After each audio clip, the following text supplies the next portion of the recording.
super secret special technique is specifically so that you do not break, snap, or lose this cable in the drain line. Because what often happens, if you have a clog that's really major, that's really tough, whether it's tree roots or something else, and you just have a regular cable, they can get caught and bind up in there. When that happens, this drum is still turning this cable and it's spinning it, but it's not spinning on the other side because it's caught up. And so that puts a lot of tension in this cable. And when that happens, this thing can snap. You won't know where it snapped. You won't know how far it is in there. You won't know nothing, but you got to get in there and get it. That's not a good place to be in. So this is what it sounds like when you hit something and it won't turn. You see how it's kind of kicking?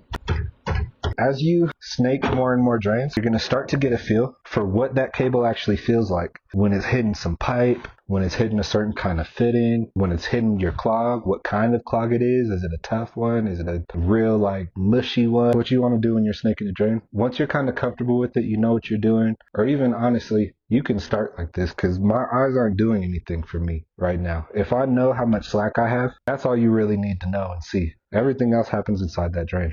And the only information we get comes through this cable right here. So what you have to do, you have to close your eyes, focus on nothing else but what you're feeling from this cable. What are you feeling from your hands, from your fingers? As you push that pedal, you really, really want to make sure that you're imagining what is this cable going through and what am I feeling? What you do when you get a really, really tough clog is you're going to be able to feel the second that cable touches the clog. And what you want to do is stop right there. You're going to freeze. You're going to pull it back just an inch or so. And then you're going to push that pedal and feed it just a little bit and literally just sit on it.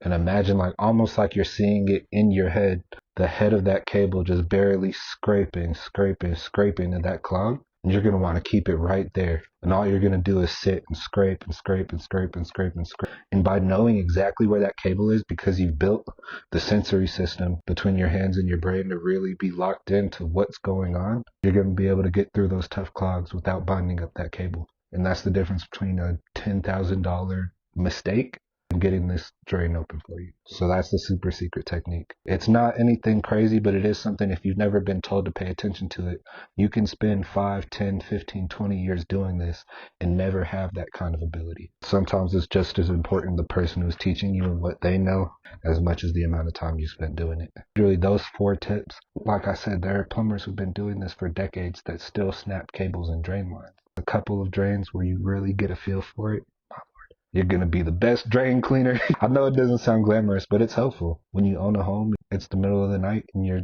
kitchen sink is just gushing water and you don't know what to do. It's worth it.